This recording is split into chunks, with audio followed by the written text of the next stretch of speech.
I'm assuming you can follow the tab or the standard notation from the beginning of the video well enough that you can learn the notes on your own. So rather than going note by note, we're going to go phrase by phrase and talk about fingerings, chord shapes, and other techniques that'll make this a little easier to play.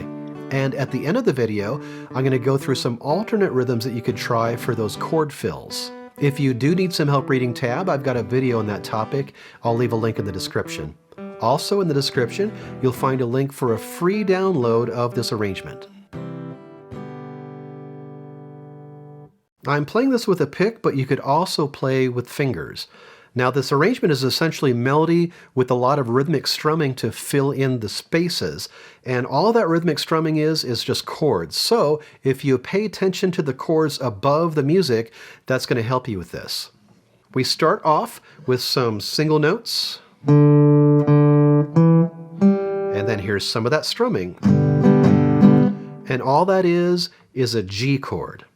Now that G chord is coming on beat 3, and we're playing 3 and 4 and, or down, up, and I'm also cutting that last chord short, and I'm going to do this in all the other chords too. I want to create some space between that last strummed chord and the melody.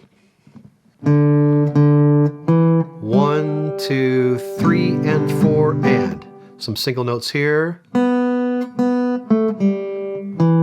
And this is still a G chord, so down, up, and again, cutting that last chord short. And for all these other rhythm fills, you want to make sure you're cutting those notes short as well, and all those other rhythm fills will be whatever chord you see above the music. Measure 4, we have some single notes. Now this E right here on beat 4 with finger 2, keep finger 2 down in the next measure as well, because in the second half of measure 5 you're going to be strumming an E minor chord. So now you already have one finger down for the E minor chord that you need. As you play this G in measure 5, go ahead and place your other finger down that you'll need for the E minor chord, so you're all set for the second half of the measure. So keeping finger 2, E minor, 3 and 4 and, some single notes again in measure 6. Now I recommend playing the A's in measure 6 and 7 with your first finger. A lot of times you play it with your second finger, but if you play it with your first finger, then you'll be prepared for the D chord that's strummed in measure 7. As a matter of fact, at the beginning of measure 7, not only play the A, but go ahead and put your other fingers down for the D chord right here, so you're ready for the strum on 3 and 4 and. 3 and 4 and. Now measure 8 is just like the beginning. So G chord here, 3 and 4 and, cutting the chord short. Down, up. And then measure 12 is just like measure 4.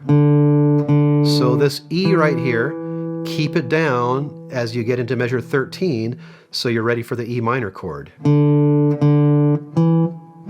minor chord, 3 and 4 and, some single notes here. Then a C chord and a G chord. Now our rhythm there is going to be 3 and 4 and on that C and G chord. 3 and 4 and. Let me back it up so we put it in context. 1, 2, 3 and 4 and. Now if you want to play this version plus the Lonesome Valley in C back to back, what you'll do is this G chord, you'll just cut it short and then get right into the next version. So you do like this.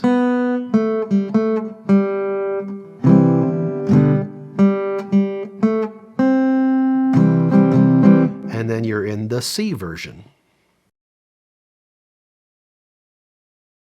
Lonesome Valley in C. It's pretty much like Lonesome Valley in G, same ideas, rhythmic strums and all that. We just have different chords. So at the beginning of this one, single notes. Now our 3 and 4 and, or down, up, is a C chord. And again, you're cutting that last chord short, so there's some separation between the chords and the melody.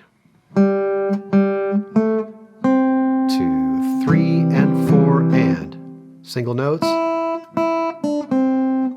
Still a C chord. Going into measure 5,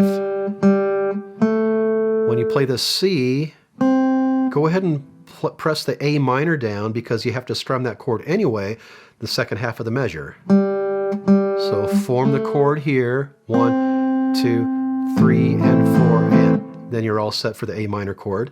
Measure 6, some single notes.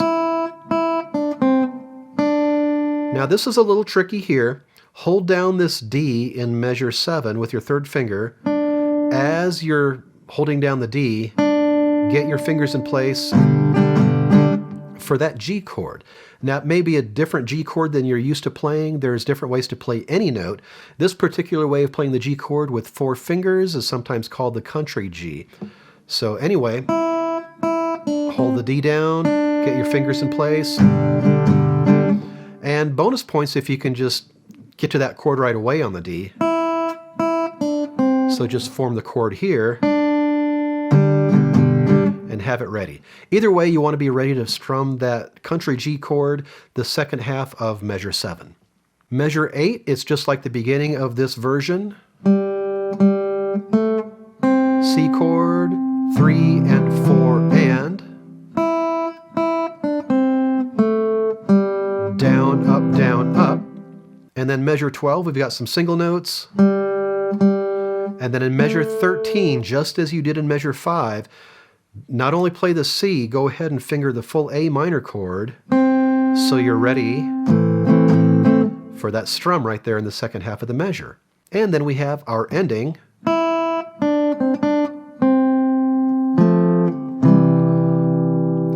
Second measure from the end, you have a C note that is, not a C chord, and that C is tied to the C in the last measure. So you're just going to hold that C down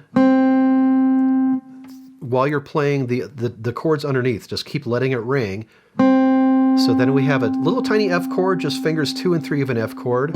So no barring or anything like that. It's just those 2 notes. And then we're moving to a C chord, and you're only strumming 3 notes of that C chord, because again, you want to keep that C at the top ringing. Let me back it up just a little bit to put it in context.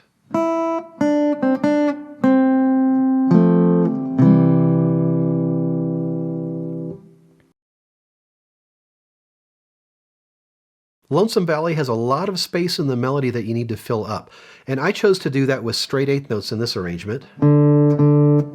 1, 2, 3, and 4, and.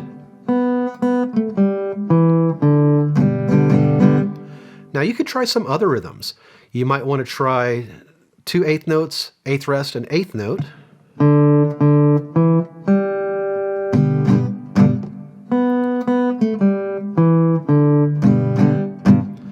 You could also try this dotted quarter 8th note rhythm, which I like a lot.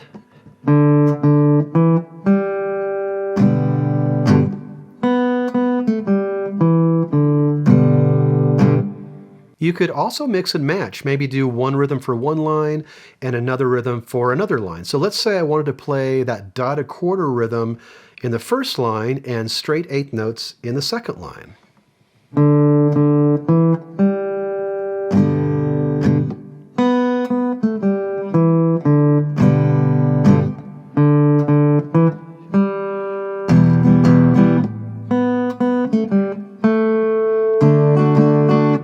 So experiment and see what you come up with. And that was Lonesome Valley for solo guitar. Have fun with this, and don't forget to check the description to see where you can download that free PDF. Thanks for watching, and I'll see you next time with more guitar tips and arrangements.